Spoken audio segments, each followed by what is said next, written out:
Hey everyone, and welcome to Nutty Chess Tips with me, Nutty T. This is part 2 of the Englund Gambit, the bishop line.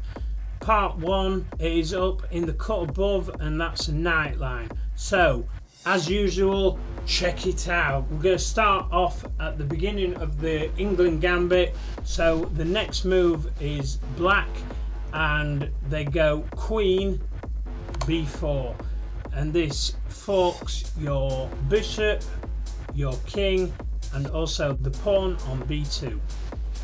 We protect the king with the bishop, then they go b2 with the queen, we then go c3 with the knight. And now in part 1 I showed you the knight to b4, but now on this video we will go bishop b4. In this line we still go rook b1. They move the queen out of danger on a3. Then we proceed to put the knight not on b5 this time, because if we put it on b5 the queen goes to a5 and we're just losing a piece. So instead of that we go d5. Now the bishop has only got a5 and d5 that the bishop can go to. If the bishop goes to a5 protecting this square, we go rook b5. Now the bishop usually goes to b6. If the bishop goes there, we whip it off. I usually take with a pawn and then we fork the king and the rook. So that is not a good move. Now what do we do if the bishop goes d2? We take with the queen. Now your opponent usually goes a2. Now this eyes up the rook on b1, also the knight, which is eyeing up the c7 square. If we do go on the c7 square and fork the king and the rook, we lose the rook. So we need to put that rook on d1.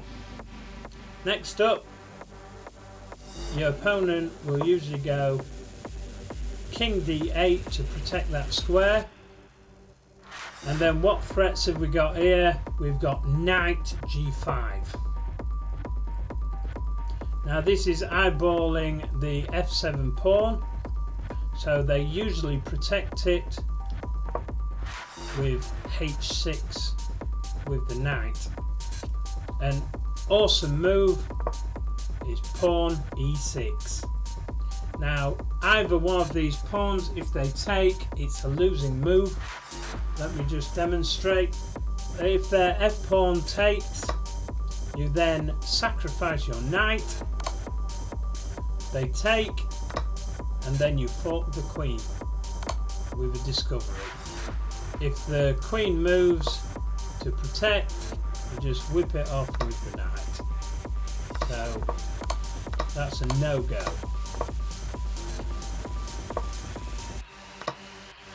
With the d pawn, well, the same story goes. Eyeing up the queen again, and it can't move because the knight will just whip it off again. So what if your opponent doesn't do that and they just move the pawn forward? Then what we do here is f7. Your opponent will usually protect this square and threaten your pawn with the rook. Now we do this brilliant move and sack the knight on c7. The best move the black can do is take the knight.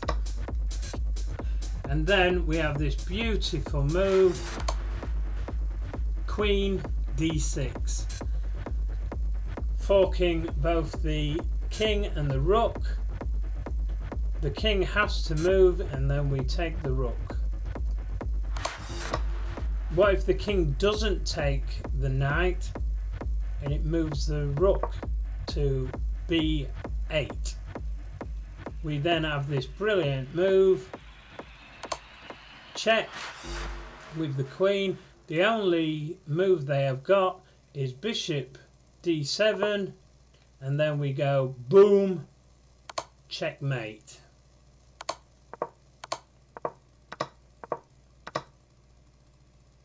If you like this video, don't forget to like, subscribe, and let me know what you think in the comments below. It's nice!